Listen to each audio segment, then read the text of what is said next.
Development Life Cycle. Nah, ini adalah salah satu metode atau teknis atau siklus pengembangan sistem informasi. Jadi SDLC itu sendiri adalah siklus atau metode untuk pengembangan sistem informasi. Jadi artinya kalau misalkan seperti itu, berarti tidak hanya SDLC tentunya yang bisa kita gunakan. Mohon maaf kalau nanti mungkin suara saya kurang jelas, karena kebetulan saya juga kurang sehat. Ini kalau apa namanya, memang dirasa terlalu cepat atau kurang jelas, berarti bisa diinformasikan. Baik, kita mulai di pertemuan pertama ini. Jadi SDLC kemarin sekilas berarti sudah tunjukkan. Jadi ada 6 pentahapan utamanya. Jadi yang pertama itu adalah planning, kemudian analisis, design, implementation, testing, and integration, kemudian maintenance. Nah, software development life cycle ini sebenarnya adalah siklus, gitu ya. Jadi siklus, silahkan nanti membuat catatan mandiri karena ada beberapa note saja yang nanti mungkin secara garis besar ada di PPT saya, tapi secara detail akan saya jelaskan. Jadi silakan adik-adik punya catatan mandiri. Baik, yang pertama adalah planning. Planning di sini ini untuk apa? Jadi namanya membangun segala sesuatu itu harus ada perencanaannya. Kalau tidak, ya berarti tidak bisa kita lakukan proporsi pembangunan secara tepat. Nah, planning yang dimaksud di sini ini lebih pada proporsi bagaimana kita menggali kebutuhan-kebutuhan baik dari kebutuhan sistem itu sendiri ataupun kebutuhan-kebutuhan untuk membangun sistem itu sendiri, juga kebutuhan untuk timeline-nya. Jadi bagaimana kita membangun segala sesuatu untuk mendevelop itu juga sama. Sama kalau kita bangun rumah, kan nggak mungkin tidak ada perencanaan. Bahannya berapa, yang batu batanya berapa, kemudian semennya harus berapa, itu kan juga diproporsikan. Nah, untuk itu, maka dari proporsi ini kita bisa membuat kemasan yang lebih baik lagi, sehingga pada saat menyusun planningnya, itu kita lebih optimal lagi. Nah, kemudian dari sisi planning tadi, setelah kita melakukan perencanaan yang baik, mulai dari bagaimana nanti mengerjakannya, kemudian butuh berapa tim, kemudian software ini akan lebih mendalami kemana, nah itu sudah kita punya untuk resource developing-nya dan kita sudah planning juga. Jadi bulan ini kita harus merencanakan pembangunan seperti apa. Nah itu sudah kita planningkan. Kemudian dilanjutkan di analisis. Analisis yang dimaksud adalah lebih ke tadi yang berkaitan dengan analisis requirement. Bagaimana kita tahu kebutuhan-kebutuhan yang ada di software itu. Kebutuhan itu contohnya di mana, Bu? Jadi berbeda ya antara kebutuhan sama keinginan. Misalkan kita pada saya coba analogikan membangun rumah. Misalkan Bu Ratih punya anak 2 gitu. Nah, berarti minimal ya harus ada 3 kamar untuk anak saya yang pertama, untuk anak saya yang kedua, untuk saya dan suami, kan seperti itu.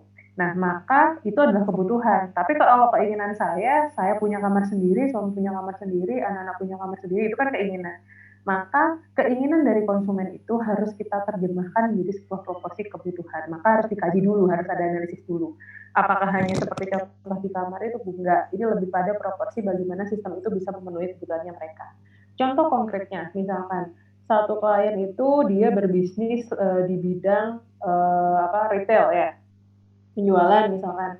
Nah, karena dia berbisnis di bidang penjualan, maka kebutuhan utamanya atau transaksi utamanya adalah transaksi penjualan. Maka kalau kemudian kita lebih membangun untuk adsensinya, untuk gajinya pegawainya dulu, padahal kita tujuannya lebih meningkatkan nilai jual dari perusahaan tersebut. Maka yang harus dikerjakan dulu atau lebih harus diprioritaskan adalah core dari bisnis perusahaan tersebut. Jikalau kita punya klien. Nah, berkaitan dengan itu pula, maka kalau misalnya kita berbicara bagaimana kita membangun suatu konstruksi software gitu ya, yang kita analisis, kita juga harus lebih menggali.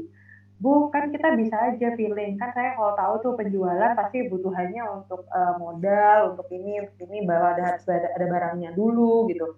Nah, itu tidak sederhana itu. Makanya kenapa di proses analisis ini itu juga ada pemenuhan kebutuhan dari datanya. Nah, pembangunan dari kebutuhan datanya ini yang dimaksud tentunya tidak kepada kapasitas yang mengecilkan. Jadi kliennya lebih harus punya ini lebih punya kans untuk bagaimana kita menerjemahkan kebutuhan-kebutuhan mereka. Contohnya misalkan begini, kalian mau di-hire oleh satu perusahaan di bidang e-commerce. Nah, tentunya core bisnis e-commerce-nya itu apa sih? Harus tahu dulu. Karena kalau itu nggak firm, akhirnya kemana-mana. Kalian mungkin pernah lihat atau pernah tahu atau pernah merasakan sebuah aplikasi yang akhirnya tidak laku atau merasa useless, yang tidak bisa digunakan, akhirnya tidak laku di pasaran. Nah, itu karena requirement analisisnya bisa jadi tidak tepat.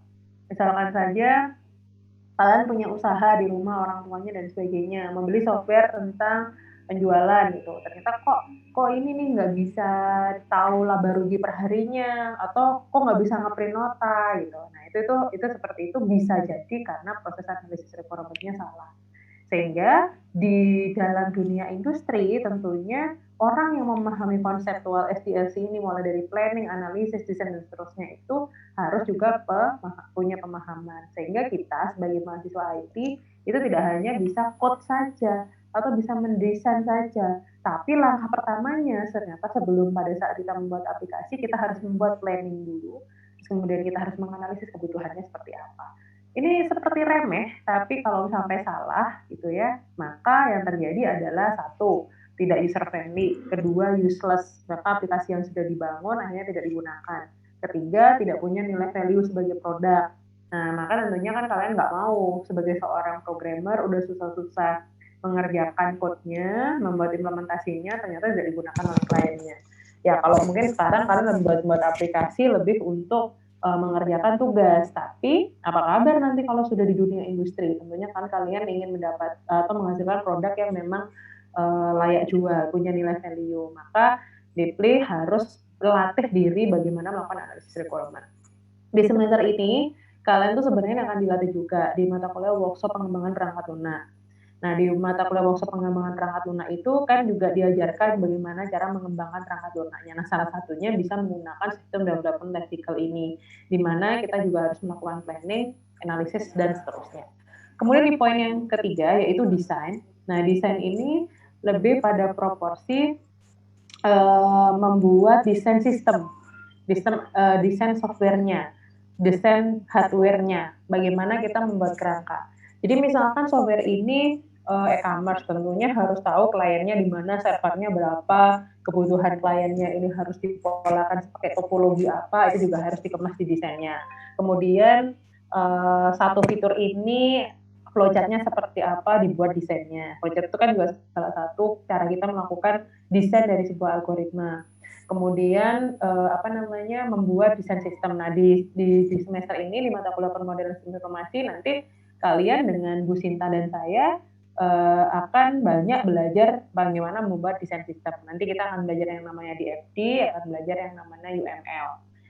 Nah, itu adalah salah satu desain sistem. Nah, ini kalau SDLC itu kerangka besarnya dalam membangun sebuah aplikasi. Kemudian tentunya di poin keempat adalah implementation. Ya, kalian tahu di mana di sini kalau bahasanya kalian adalah coding. Implementation ini saya lanjut dulu ke desain. Desain ini juga salah satunya adalah desain mockup.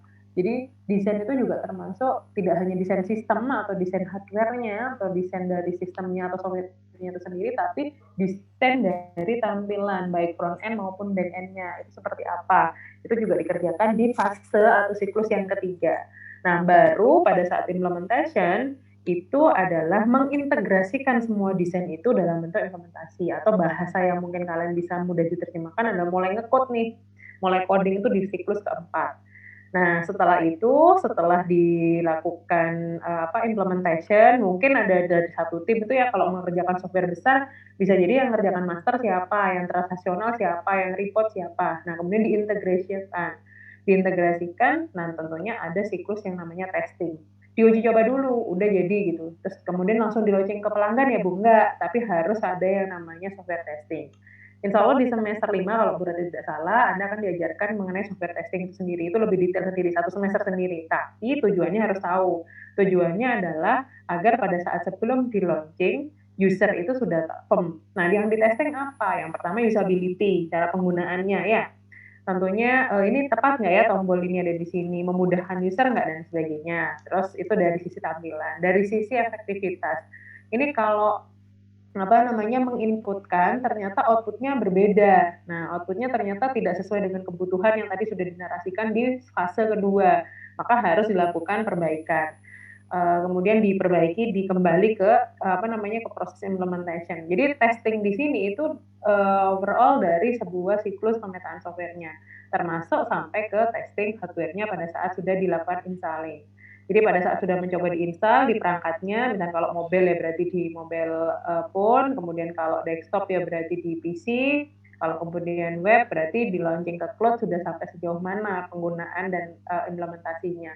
Apakah kemudian storage-nya harus ditambah untuk di servernya dan lain sebagainya itu juga harus dikemas. Sehingga tidak serta-merta kita itu melaunching sebuah software atau mendevelop sebuah software hanya pada saat udah selesai di fase keempat saja, hanya implementation aja nanti udah clear gitu. Enggak, tapi ada fase-fase yang harus kalian lewati. Kemudian nyampe lah di fase 6 yaitu fase maintenance. Di mana fase maintenance ini itu lebih menitik beratkan bagaimana melakukan perawatan. Nah, salah satunya adalah kita harus tahu periodical backup. Jadi kalau misalnya data itu, misalnya di bank dan lain sebagainya, itu penting sekali kita harus punya backupnya. Kenapa? Kalau misalnya softwarenya down, itu akhirnya kita sudah punya untuk mengantisipasi. Kemudian kalau misalkan maintenance ini untuk merawat, jadi misal antivirus dan sebagainya, mungkin kalian pernah dengar seperti itu, juga periodical maintenance. Termasuk di dalam tahapan maintenance ini adalah kita harus membuat user guide-nya. Jadi di fase ini bahkan sebelum launching dan pasca launching itu ada di fase ke-6.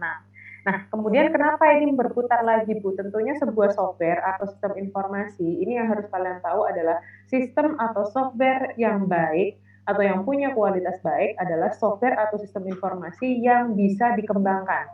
Maka artinya, kalau sudah nyampe di fase ke-6, kemudian proses bisnisnya ada yang diproses, maka dia akan kembali ke planning. Dia akan muter lagi gitu, maka dikembangkan lagi. Contoh misalkan kalian kan sering tuh ya pegang handphone tiba-tiba Play Store-nya Google itu minta kalian mengupdate beberapa aplikasi. Itu karena siklusnya juga berputar. Maka dia si software ini melakukan pengembangan-pengembangan di dalam softwarenya. Sehingga konseptual yang dikatakan pengembangan itu salah satunya adalah pengembangan fitur, kemudian pengembangan dari sisi algoritmanya atau sekuritasnya itu masuk dalam proses pengembangan. Maka siklusnya terus berputar. Maka yang boleh disampaikan tadi, kalau ada sebuah sistem informasi atau software kemudian tidak bisa dikembangkan, akhirnya terbengkalai begitu saja, berarti dia punya kualitas yang buruk. Maka bagaimana kita sebagai seorang engineer atau seorang developer untuk memastikan aplikasi kita itu bisa dikembangkan atau tidak, tentunya siklus ini harus komplit. Karena kalau misalnya siklusnya tidak komplit, misalnya planningnya harus dirubah, maka kita tidak punya dokumen planningnya, maka kita nggak tahu dulu perencanaan software ini seperti apa. Termasuk dokumentasi. Dokumentasi itu ada di tahap maintenance. Jadi kalau sudah punya dokumentasi dengan implementasinya, dokumentasi itu bukan hanya dokumentasi tentang laporan atau aplikasi itu. Dokumentasi itu adalah dokumentasi code-nya. Nah, kalau kita punya dokumentasi code-nya tertata rapi, nggak kemudian file code-nya itu ada coba 1, coba 2 gitu ya.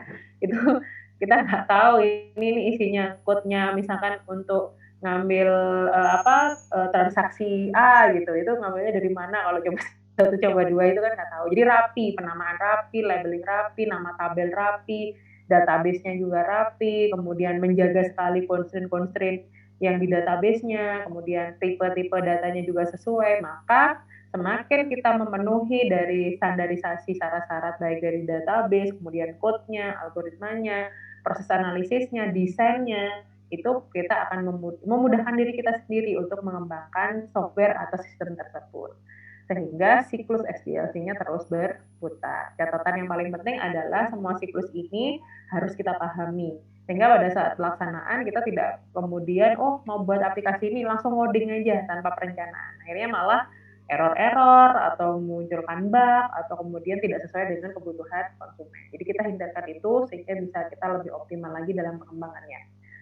Kemudian step selanjutnya adalah waterfall. Nah, sebenarnya ini materi minggu depan, tapi nggak apa-apa berarti bahas di kelas dulu, karena nanti harapannya minggu depan kita sudah ada kuis awal, sehingga biar saya tahu apa yang saya jelaskan sudah kalian pahami atau tidak. Jadi kuis itu jangan jadi momok, kuis itu adalah evaluasi buat saya juga, apakah sistem pembelajaran seperti ini memudahkan kalian atau jangan-jangan berarti tidak bisa memberikan transfer ilmu dengan optimal. Nah, baik. Jadi di proses requirement ini, requirement tadi yang dimaksud hampir mirip. Sebenarnya waterfall itu hampir mirip sekali dengan SDLC. Ada requirement, jadi kebutuhannya seperti apa. Jadi dia sudah harus prepare use case-nya. Jadi use case sendiri nanti ada satu diagram yang namanya use case. Tapi dalam use case yang diartikan di sini adalah kebutuhan untuk pengguna itu apa. Jadi kebutuhan atau fungsi-fungsi yang ingin mau ditekankan itu seperti apa, requirement dokumennya seperti apa. Maka kalau kita mau menggali sebuah requirement analisis atau kebutuhan, yang kita lakukan adalah pengumpulan data dulu. Nah, tipe pengumpulan data itu yang paling sering digunakan ada 4 rek.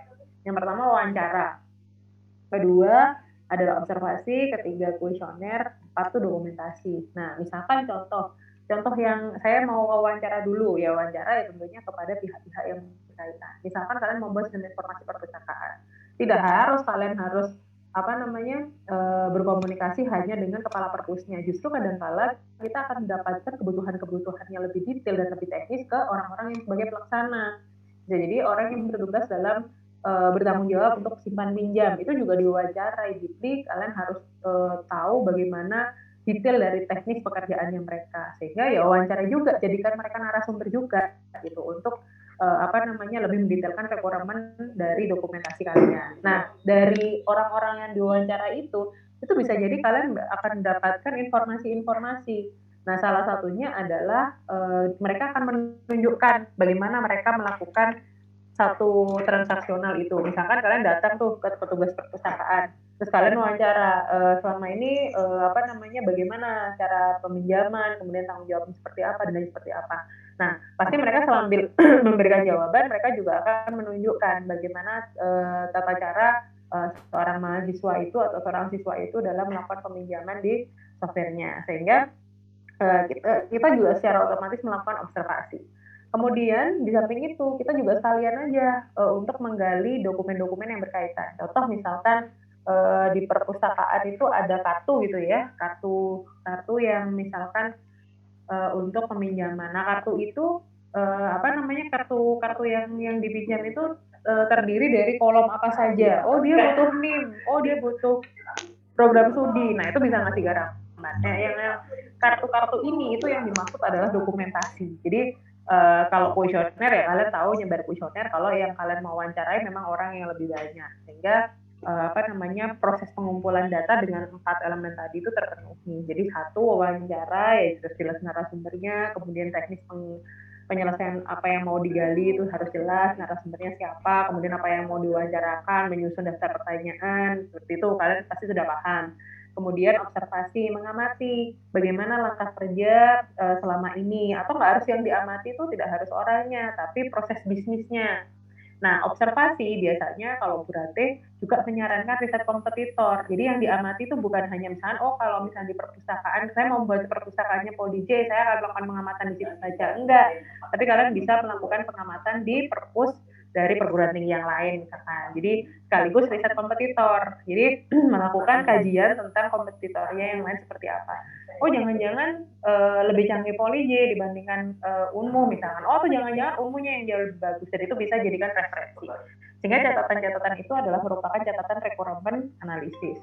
Nah, kemudian kalau kuesioner misalnya ke mahasiswanya kan banyak, itu mau menanyakan layanan perpustakaan, kalian akan lebih bisa dimudahkan dengan kuesioner. Kemudian dokumentasi tadi, misalnya ada kartu pinjam, ada kartu perpus, itu seperti apa, itu di screenshot. Kalau kartu perpus itu gunanya buat apa, selama ini pakai barcode enggak, dan sebagainya. Kalau mereka sudah punya barcode, berarti aplikasi kalian tinggal menyediakan fitur untuk meng-capture barcode itu. Tapi kalau belum, berarti seperti apa terjemahannya, sehingga kita bisa mengoptimalkan bahan yang ada, kemudian kita kumpulkan, kita gali, untuk kemudian kita lakukan kajian sehingga aplikasi yang akan kita bangun lebih bisa dioptimalkan. Kemudian desain. Nah, desain sama seperti yang tadi di SDLC sebenarnya, software arsitektur, jadi map stakeholder-nya, hak akses itu didesain juga. Map stakeholder itu yang dimaksud adalah hak akses juga salah satunya map stakeholder itu. Kita mapping, kita petakan stakeholder-nya siapa saja, penggunanya siapa aja, yang berkaitan siapa aja. Contoh misalkan begini, bisa jadi orang tua kalian tuh juga stakeholder Politeknik Negeri Jember. Kenapa? Karena memang secara transaksional langsung beliau nggak akan pegang SIM kan gitu ya. Kalian yang akan on hand memegang SIM online. Tapi kalau kalian yang megang SIM online, padahal orang tua itu stakeholder juga. Nah, bagaimana seorang developer itu membangun salah satunya misalnya fitur untuk cetak KHS yang informatif, yang detail, yang bisa menunjukkan informasi-informasi yang dibutuhkan orang tua. Maka itu juga harus diketahui. Kalau misalnya mahasiswanya sudah tahu misalkan kepanjangan dari SKS gitu, nah maka di KHS-nya ya nggak perlu di. Tapi apa kabar dengan orang tua? Bisa jadi nggak tahu.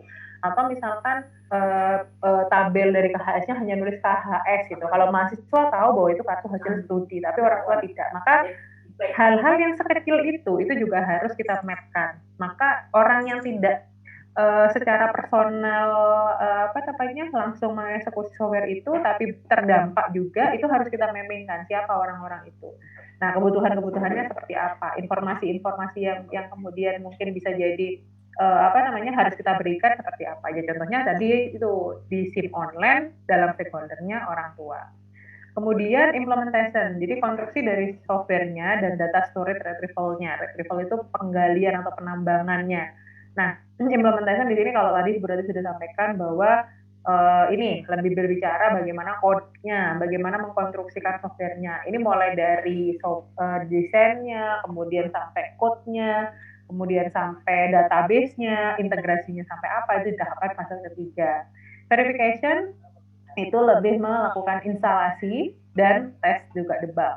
Nah ini biasanya nemu bugnya. Nah bisa jadi kalau udah salah kita bisa perbaiki di implementation, baru logic pada saat kemudian di maintenance. Salah satu dua diantaranya adalah check error dan optimize capability. Yang optimize capability itu yang berarti tadi sampaikan sempat menyinggung apa namanya untuk user guide dan lain sebagainya, untuk periodical backup dan sebagainya, sehingga kapabilitasnya tetap optimal. Jadi bagaimana kita membangun sebuah aplikasi itu juga diperhatikan. Jangan-jangan habis launching udah ke pelanggannya sudah gitu, tapi pelanggannya ternyata nggak bisa pakai. Itu kan juga bazir akhirnya. Jadi kalau kita bisa memberikan pelatihan atau membuat sebuah manual book itu bagus. Nah itu memaintain, merawat apa? Usernya juga dirawat, softwarenya juga dirawat. Kalau tadi berkaitan dengan backup data, berarti yang kita rawat adalah softwarenya yang memberikan layanan kepada konsumen. Tapi layanannya sendiri harus usernya sendiri harus kita maintain juga dengan membuatkan user guide, kemudian membantu dia dalam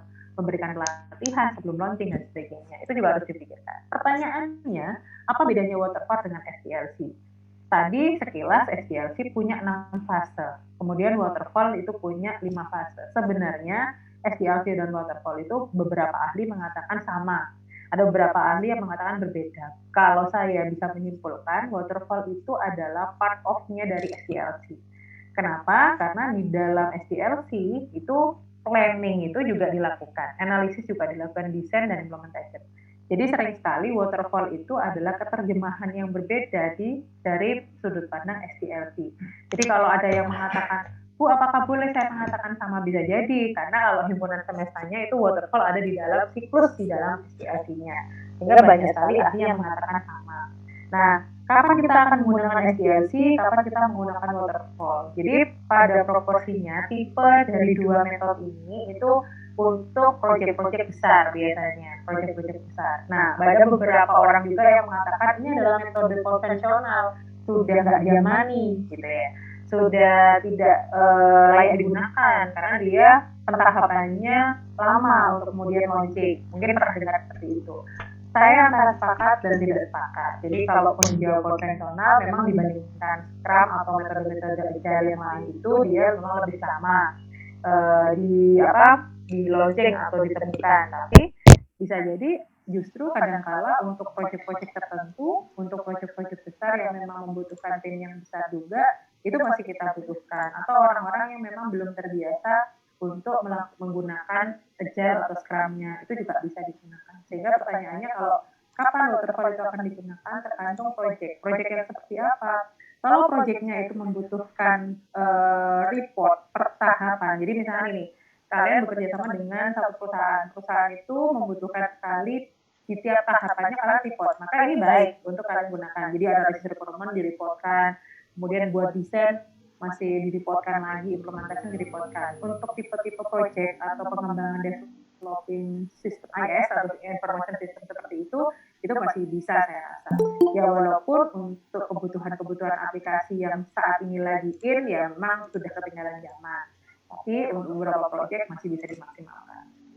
Kemudian Rapid Application Method ini prototype cycle itu adalah salah satu juga metode sendiri. Nah kalau Rapid Application Method itu lebih dia mengembangkan sebuah aplikasi itu punya tim sendiri-sendiri. Jadi bisnis model 1, bisnis model 2 itu kemudian ada pentahapannya, data modeling, proses modeling, application generation, sama testing atau turnover. Sedikit tidak banyak terlalu perubahan, cuman bedanya dia integrated. Biasanya Rapid Application Method itu digunakan untuk software-software besar. Jadi misalnya membangun sistem informasi Politeknik Negeri Jember gitu.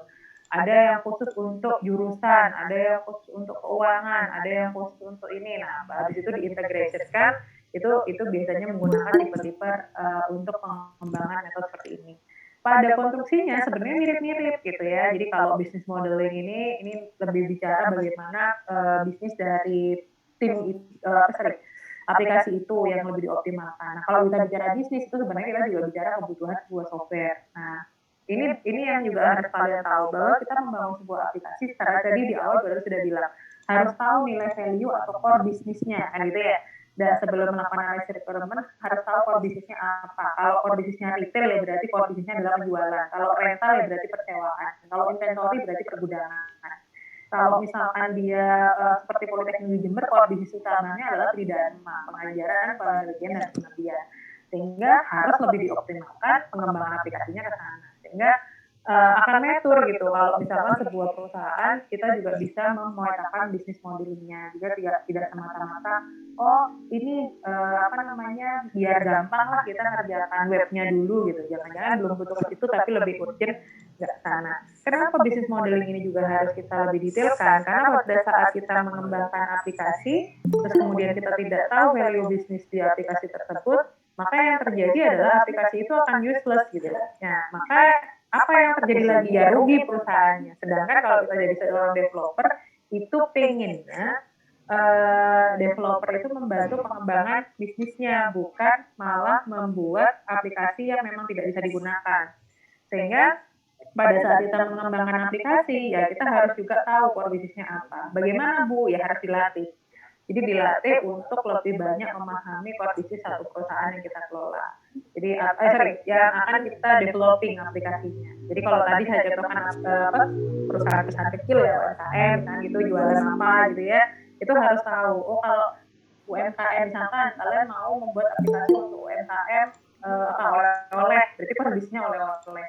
Jadi gimana sih caranya lebih punya daya tarik bisnis modelingnya biar punya daya tarik gitu ya seperti apa, maka yang harus kita gali seperti apa.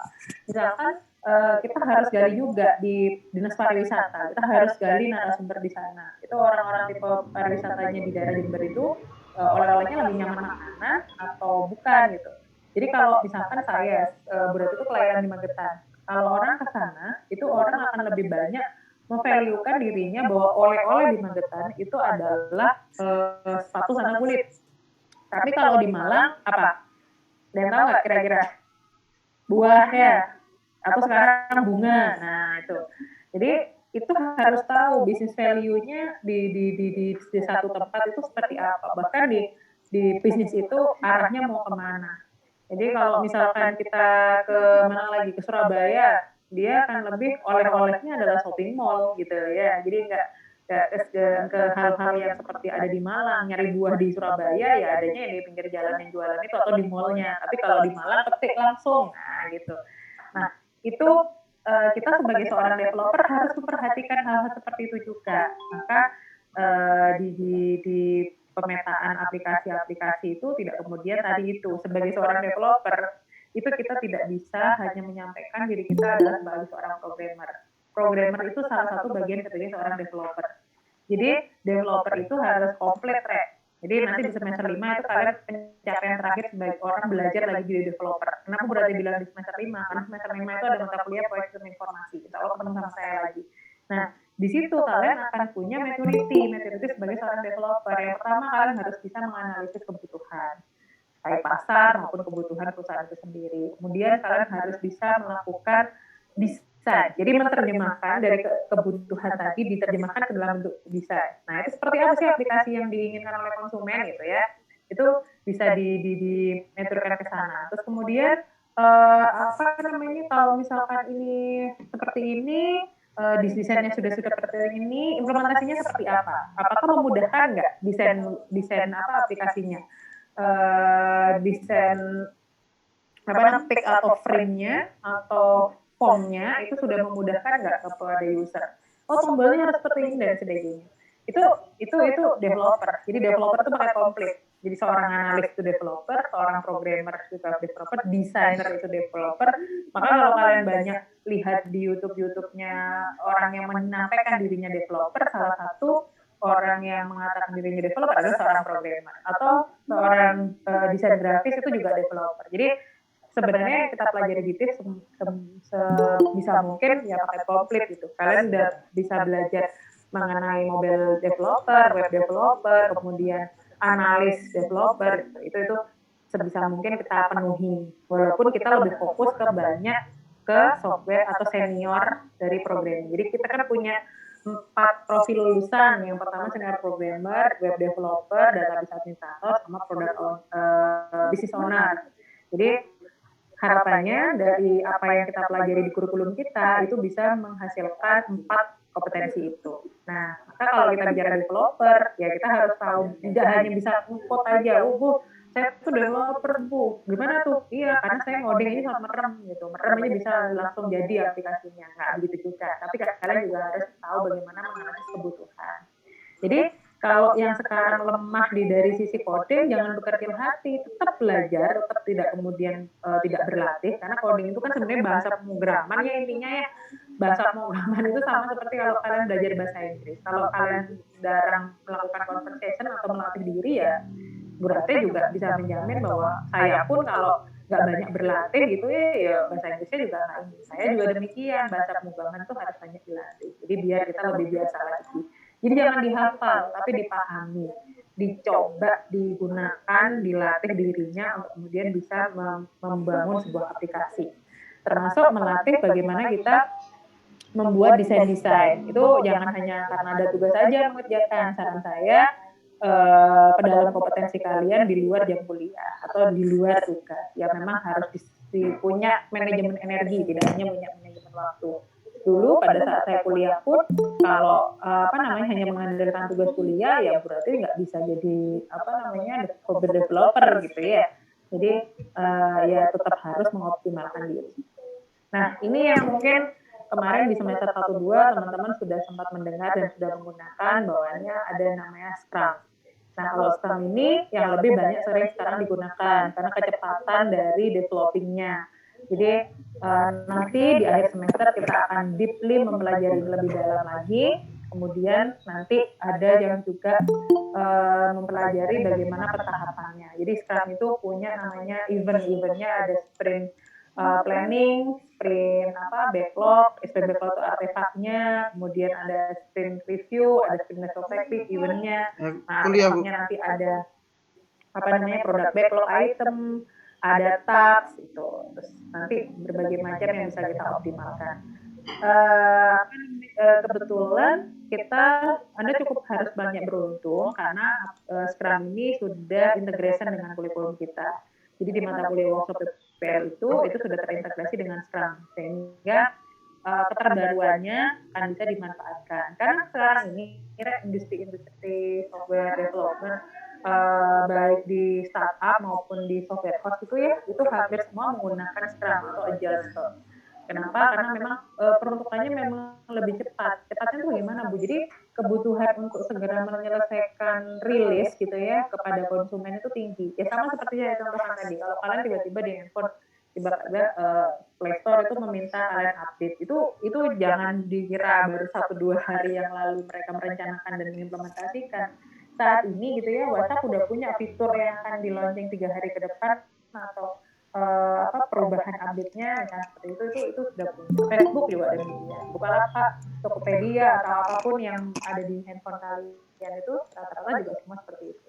OS juga seperti itu. Ada banyak yang diupdate. Jadi developer itu nggak mau nunggu ya apa sih kebutuhan konsumen atau apa yang dari sisi keterbaruan yang bisa kita kembangkan untuk kemudian siklus itu terus berjalan. Nah, Scrum akan kita ajarkan sendiri nanti di per sesinya. Jadi pembahasan waterfall itu akan dipilih sendiri, nanti RAD juga sendiri, Scrum itu juga sendiri, tapi berarti ingin ngasih gambaran secara utuh di awal. Nah, nanti di sini ada catatan-catatan yang sedikit banyak tadi sudah berarti bahas, pengembangan sistem itu seperti apa, kemudian pengembangan sistem itu dari sistem analis itu upaya untuk mendapatkan gambaran bagaimana sistem bekerja tadi sudah dibahas, ini kalian bisa baca. Kemudian konteks pengembangan sistem, tadi Bu Rati sudah sampaikan bahwa sistem itu ada yang owner, ada yang ada user. Jadi owner itu memang pemiliknya. Jadi kita melihat tidak hanya dari sudut pandang dari ownernya saja. Misalkan kalian mau buat aplikasi laundry, kalian mengiyakan semua plan sistem inisiatif dari si owner. Tapi kalian lupa bahwa sistem request yang dari user itu juga harus kalian perhatikan. Contoh misalkan owner pengen dipermudah biar catatan tiap transaksinya jelas. Nah, si user atau pelanggannya pengennya dia tahu update terakhir dari laundry-nya itu udah kering kah atau belum dicuci atau sudah selesai terupdate otomatis sistemnya. Nah, itu berarti sistem request-nya dari user juga harus diperhatikan. Maka di situ unplanned system request-nya juga harus diperhatikan. Jadi konstruksinya semua jelas. Kemudian di sini ada metode pengembangan. Ini beberapa juga tadi berarti sudah sebut. Ada extreme programming, nanti ada catatannya juga di bawah, dijelaskan secara global. SJC-nya sendiri, tadi disebutkan metode pengembangan paling tua. Tadi berarti menyampaikan sudah ketinggalan zaman. Ya, itu beberapa orang yang memang menyampaikannya begitu. Ya, kalau saya, kalian juga harus belajar mengetahui metode yang lama, sekaligus metode yang baru seperti Scrum itu. Nah, tadi Bu Rati juga sudah sampaikan pengembangan sistem besar, ya proyek besar, tadi Bu Rati sudah sampaikan seperti itu. Kalau small scale project-nya itu banyak memerlukan sumber daya tidak fleksibel, kenapa makanya SDLC kurang disupportkan ke sana. Nah, SDLC lebih dari sekedar fase, ada prinsip manajemen, jadi harus ngatur itu orang-orang yang mengembangkan, ada perencanaan, pengawasan. Kemudian di sini juga kalian bisa baca bahwa sistem development kan menyediakan seluruh framework untuk mengelola proses pengembangan sistem, mulai managing sistem sampai development proses. Pendekatannya ada dua, prediktif dan adaptif. Jadi kalau misalnya adaptif itu, misalkan dia lebih banyak yang tadi seperti perubahan, ini semi Scrum sih kebutuhannya. Ini keuntungan dan kelemahannya, adik-adik tadi sekilas sudah sebutkan. Jadi kelemahannya, pengguna mendapatkan produk sesuai dengan pemahaman pengembang yang belum tentu sesuai dengan kebutuhan. Nah, bisa jadi seperti itu. Kalau tadi seorang analisnya kurang maksimal. Makanya di tahapan analisis tadi berulang kali sampaikan harus deep, kalian harus clear itu seperti apa. Kalau enggak ya akhirnya implementasinya salah. Dokumentasi mahal dan menghabiskan waktu dalam pembuatan selalu berubah-ubah dan mengalami perbaikan. Tadi itu kalau misalkan di SDLC, misalkan sudah salah di planningnya, sudah nyampe di sini kita harus balik lagi memulai dari awal. Nah, itu cukup menguras waktu dan tenaga juga. Tapi keuntungannya ada laporan setiap akhir fase. Tadi kan berarti sampaikan kalau kebutuhan proyek kalian itu lebih menginginkan setiap fase harus ada dokumentasi, maka gunakan untuk menggunakan SDLC atau waterfall. Nah, ini tadi sudah dijelaskan juga. Nah, jadi di catatan di bawah-bawah itu lebih banyak menceritakan fase-fase yang tadi Bu Rati sudah jelaskan. Jadi, kalaupun kalian ada yang terlewat, di PPT saya sebenarnya sudah banyak note-note yang bisa dijadikan clue penggalian informasi-informasi tentang SDLC. Nah, tadi Bu Rati juga sudah bilang terkait desain interface, mock-up, kalau Bu Rati menyebutkan. Nah, di sini sudah di bawahnya sudah jelas. Oke, nah untuk maintenance atau support itu ya jadi memelihara sistem mulai dari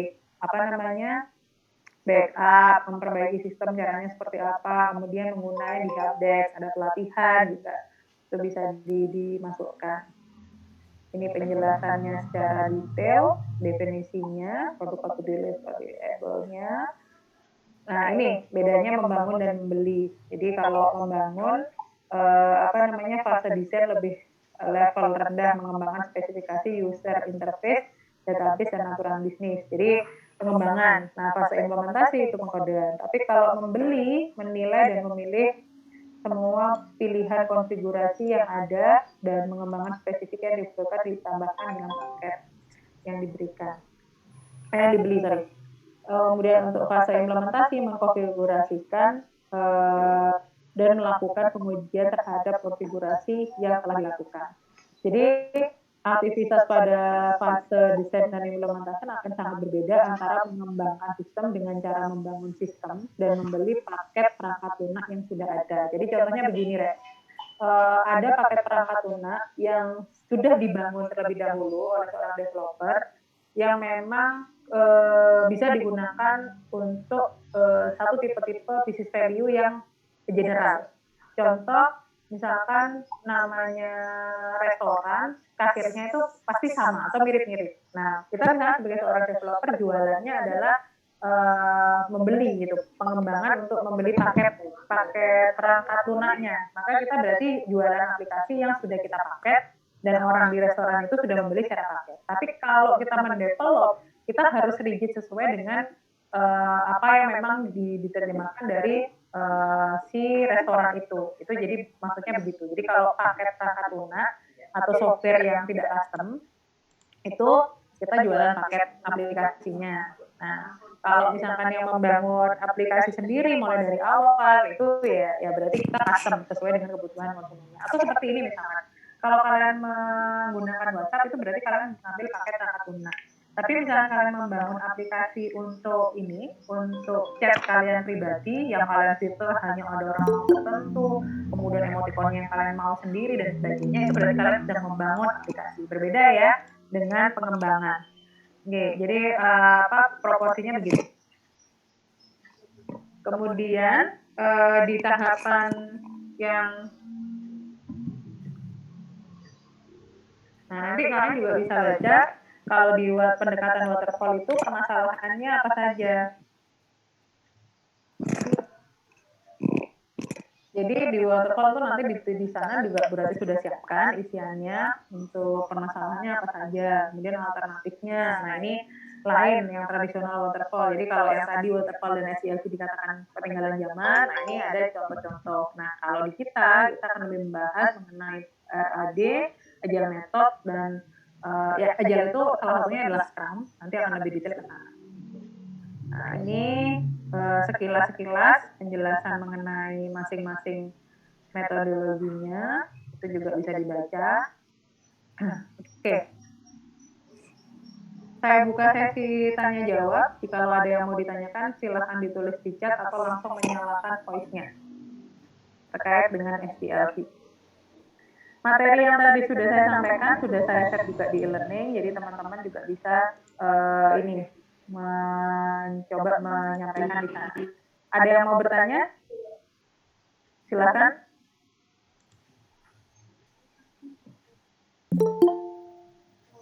Nah, minggu depan kita akan coba evaluation test ya. Jadi berarti akan menyiapkan kuis. Kuisnya itu yang akan coba dipetakan adalah apa yang saya sampaikan hari ini, sekaligus yang contoh-contoh. Jadi saya nggak akan textbook gitu. Jadi berarti tadi menyampaikan beberapa hal yang mungkin teman-teman bisa catat. Nah, sebelum ada yang bertanya, mungkin saya sampaikan juga, sebagai seorang developer, itu salah satu kunci biar kita itu bisa atau memudahkan diri kita untuk menggali atau menelacak kebutuhan itu, yaitu sering banyak berlatih. Berlatihnya untuk apa? Nah, kalau misalnya membuat aplikasi error itu jangan sedih atau jangan merasa gagal. Atau aplikasinya ternyata nggak digunakan oleh user kita. Itu jangan merasa gagal. Dari situ kita evaluasi. Saya pun juga demikian. Dulu waktu mendevelop beberapa aplikasi, ternyata sudah beli sama orangnya nggak digunakan. Itu sedih, kalau udah dibayar ya. Jangan berpikir, oh senang kan udah dapat uang, Bu. Enggak. Tapi akan menyedihkan sekali kalau kita kemudian sudah dibeli aplikasinya, ternyata sama usernya nggak digunakan. Itu juga cukup ya sedih aja, gimana kita udah buat susah-susah. Ngoding itu susah ya? Coba yang nyalakan video lek mantuk berarti iya. Susah nggak? Dari senyumnya kelihatan ini. Jadi kalau merasa code itu susah berarti cara kalian melatih diri belum optimal. Karena kalau misalnya sudah banyak berlatih, biasanya tahu, oh flow-nya coding ini seperti ini. Oke, ada pertanyaan. Perbedaan debugging dengan check error itu seperti check error. Oke. Jadi kalau debugging itu biasanya kita checkingnya itu sama sebenarnya mirip sih. Kalau debug itu kita lebih akan punya konstruksi. Jadi level konstruksi errornya akan terbaca. Nah kalau checking itu biasanya tidak hanya pada code, tapi pada penggunaan. Nah itu masuk ke check error. Kalau misalkan di debug itu lebih ke algoritmanya. Sama-sama checking error, tapi kalau debug itu ke algoritmanya. Biasanya baris program tuh ada merah-merahnya ya. Itu kita sebut bukan checking error, tapi debugging. Kita menemukan titik bug di mana yang kita pada saat running atau runkan aplikasi itu kita akan punya list di baris code-nya seperti apa. Nah, tapi kalau check error itu tidak hanya bug. Misalkan pada saat klik simpan nggak error, tapi simpannya salah tabel. Nah itu berarti kita salah mengkonversikan database-nya kan, itu juga termasuk error. Atau ternyata tombol simpannya itu ternyata bukan simpan, delete. Nah itu tidak akan muncul merah, tapi itu karena salah label, namanya salah. Yang terjadi kita tidak bisa menyimpan atau menghapus karena salahnya posisi atau nama tabel itu sendiri. Oke, gitu ya. Mungkin bisa terjawab. Semoga Ardan bisa menerima jawaban saya dengan jelas. Yang lain mungkin sebelum saya akhiri, ada? Izin bertanya, Bu. Ya, silakan. Sarif ya? Ya. Kalau metode yang paling efisien dan paling banyak dipakai itu metode apa, Bu? Dari SDLC? Oke, kalau sekarang yang paling banyak sering dipakai adalah Scrum. Kenapa? Karena memang tadi tuh sekarang itu kan software, bahkan yang tidak hanya mobile apps ya, termasuk web developing itu juga sering kebutuhannya sudah tidak seperti dulu gitu, tapi sudah menjadi konstruksi pola kehidupan manusia kan gitu ya, cepat gitu kebutuhannya. Maka Scrum itu lebih bisa dioptimalkan. Bukan berarti SDLC nggak bisa gitu. Tapi gini, karena Scrum itu siklusnya untuk pergerakannya begitu cepat gitu ya, timeline yang diharuskan mengerjakan setiap tasknya, bahkan misalnya gini, kalau Scrum itu mudahnya gitu ya, penerjemahannya gini, kalau Scrum itu misalkan masih bisa input, kita misalkan buat aplikasi ini loh, chatting gitu ya, misalnya kita buat aplikasi chat. Nah, di aplikasi chatnya kita masih baru selesai membuat kontak listnya. Nah itu boleh di Scrum itu di launching. Nah gitu, jadi di launching dulu. Kemudian nanti chatnya sudah selesai, tapi emotikannya belum dibuat gitu. Gak apa-apa di launching dulu. Nah itu perbolehan atau hal-hal yang mungkin tidak bisa di SDLC. Kalau SDLC itu kan harus semua selesai dulu baru rilis, ya kan? Tapi kalau Scrum itu sudah ada namanya sprint. Dalam satu sprint itu kita mau menghasilkan produk apa. Nah, itu adalah sprint itu adalah biasanya fitur prioritas. Kalau namanya messenger itu harus ada chatnya, harus ada kontak listnya. Dua itu selesai, maka kita bisa launching. Emotikonnya belum ada, belum bisa share file dan sebagainya, nggak apa-apa. Tapi minimal kita sudah punya itu. Nah, kebutuhan-kebutuhan software saat ini tuh lebih banyak ke arah sana. Makanya Scrum lebih banyak digunakan. Makanya juga kenapa TIF itu memilih Scrum yang kemudian terintegrasi di kurikulumnya. Nanti di mata kuliah semester 1-2 ada desain sprint yang memang akan terafiliasi dengan Scrum, kan kalian kemarin belajar itu juga. Kemudian nanti di semester 3 sekarang kalian akan belajar yang namanya workshop pengembangan perangkat lunak, itu juga full menggunakan Scrum. Nanti di proyek SI juga seperti itu. Biar tidak apa, biar kalian sering punya banyak pengalaman, sehingga pada saat di dunia industri adik-adik sudah nggak kaget, nggak kaget gitu bahwa kalau di dunia industri itu penggunaan metode pengembangannya sudah secepat itu, dan kita juga harus agile itu tangkas, cepat dan adaptif. Itu ya Sarif ya. Oke. Berarti kalau ini Bu, kalau SDLC itu metodenya berarti harus berurutan gitu, udah bisa loncat-loncat. Betul, berurutan dan harus selesai baru launching. Kalau sampai sudah selesai di tahap maintenance baru launching. Kalau hanya implementation, belum ada debug dan check error itu launching nggak boleh. Kenapa? Karena tadi itu dia harus komplit memang fasenya. Nah kalau Scrum itu testing, launching dulu, error nggak apa-apa diperbaiki sambil berjalan. Gitu. Makanya kenapa dia dikatakan lebih baru dan SDLC dikatakan lebih lama. Karena tadi itu namanya metode atau ilmu itu ya, itu semakin menyesuaikan kebutuhan.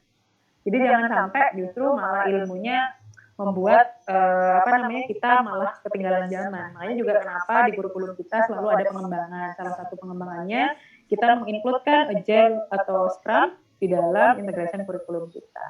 Biar adik-adik nanti pas waktu di di industri udah nggak kaget. Siapa tahu kalian nanti rezekinya kerjanya di software house. Berarti dulu pernah kerja di software house. Nah itu dulu masih pakai SDLC, jangan berarti awal-awal kerja di software house.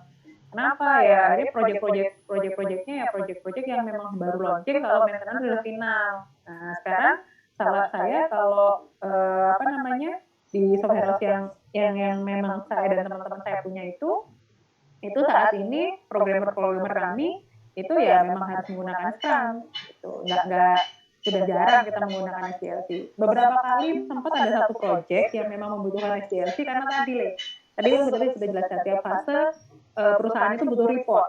Misalkan habis nganalis planning disampaikan ke perusahaannya. Nah kalau tipe-tipe perusahaan yang kerja sama-sama kita sebagai seorang developer itu seperti itu nggak apa-apa pakai SDLC. Karena kan dokumentasinya pertahapannya dibutuhkan. Jadi mungkin itu. Tapi kalau secara kontekstual industri yang berarti pahami dan yang memang sampai saat ini kami di dunia industri juga mengerjakan itu masih menggunakan Scrum. Itu ya, Sarif ya? Ya, terima kasih. Terlalu cepat nggak? Bisa diterima dengan baik ya? Ya. Oke, yang lain? Bu, saya izin bertanya, Bu. Apakah semua Scrum Master itu termasuk Project Manager? Oke, Scrum Master. Jadi Scrum Master itu berbeda dengan Project Manager. Kalau Project Manager penggunaannya lebih ke SDLC, itu dia berbedanya gini. Sekilas memang terlihat sama. Tapi kalau Project Manager, dia itu nggak in touch langsung pada saat mendevelop. Dia hanya memanage konstruksi di tiap fase di SDLC-nya. Tapi kalau Scrum Master, dia bahkan harus tahu hal teknis. Kenapa? Tadi itu filosofinya Agile adalah tangkas.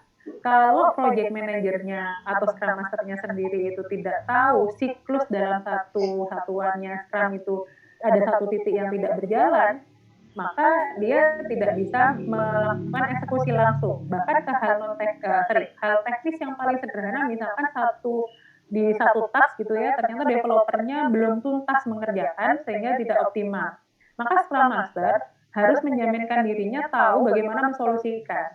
Oh ini sakit nih, wah ini kalau nggak dihandle sama satu tim lagi, dia nggak bisa. Nah, Scrum Master yang harus berpikir bagaimana dia digantikan orang lain. Nah, kalau project manager, dia nggak akan ke teknis seperti itu. Jadi kalau dikatakan apakah sama, ada persamaan dan ada perbedaan. Bedanya adalah kalau Scrum Master itu sampai ke hal teknis dan non teknisnya dia on hand. Dia harus gini, Scrum Master itu orang yang harus menjamin keterlaksanaan semua event yang ada di Scrum. Kalau project manager, dia memanage semua konstruksi di tiap fasenya itu agar terlaksana dengan runutan yang pas. Kalau nggak pas runutannya, dia harus kayak ada peluitnya sendiri. Tapi kalau Scrum Master, dia sampai ke hal teknis juga, juga on hand. Gitu. Itu ya Bintang ya? Pernah ini Bintang? Pernah megang satu project gitu, mungkin jadi leader di project salah satu project itu pernah? Pernah Bu. Nah itu kamu lebih mengkondisikan sampai menyelesaikan atau menjadikan juga solving untuk ini nggak hal-hal yang teknis nggak? Kalau saya nge-manage juga, tapi ngoding juga. Oke, nah itu berarti bukan project manager, bukan ini berarti Bintang. Nah, kalau misalkan di Scrum itu baiknya memang seorang Scrum Master berbeda dari seorang developer. Tim itu dibedakan. Kenapa? Kalau misalnya tidak begitu, hal-hal yang tadi non teknisnya itu tidak juga kita on hand kan. Akhirnya kamu fokus pasti kan lebih banyak akhirnya ini ya kalau orang Jawa bilang tuh bulet ya akhirnya di codingnya. Bener nggak berarti bilang Bintang? Iya Bu. Iya, karena tadi itu memang tidak baik kalau misalkan seorang Scrum Master juga dia sebagai seorang dev team. Karena tadi itu harusnya memang dipisahkan dan di Scrum tidak memperbolehkan hal itu. Coba bagaimana kalau kemudian kita kekurangan orang? Maka maksimalkan. Berarti Scrum Master-nya juga kalau kita bicara idealnya ya kita harus sebenarnya gini, Scrum Master itu punya persyaratan utama, Rek. Dia harus orang yang tersertifikasi Scrum. Gitu. Jadi kalau kalau kalian lulus dengan workshop PPL itu kalian bisa dikatakan kalian bisa jadi Scrum Master. Kenapa? Karena sudah punya pengalaman mempelajari tentang Scrum. Kalau dia nggak pernah mempelajari atau menggunakan secara real saja, bahkan tidak tersertifikasi, dia tidak bisa disebut sebagai seorang Scrum Master. Kenapa? Event dan artefaknya itu harus clear. Dia mengetahui betul bahwa tiap komponen di dalam Scrum itu seperti apa. Kalau sampai salah ya dia tidak bisa menjadi Scrum Master yang optimal gitu ya hanya memaintain dan memonitor pergerakan dev timnya saja. Maka saran saya ke depan Bintang dengan tim sudah harus punya Scrum Master sendiri dan punya dev tim sendiri biar bisa lebih optimalkan penggunaan Scrum developingnya. Gitu ya Bintang ya. Tip kalau udah pernah punya pengalaman menjadi seorang yang memanage satu tim itu bagus Le. Karena gimana pun kompetensi kalau kalian nggak punya portofolio itu nggak akan jadi kompetensi, percayalah. Jadi kalau tidak berlatih, tidak dipengalamankan dirinya, hanya asal mempelajari aja itu nggak akan bisa tercapai kompetensinya. Oke gitu ya, Bintang mungkin bisa terjawab. Bisa Bu, terima kasih. Iya, sama-sama. Ada satu lagi mungkin sebelum saya akhiri?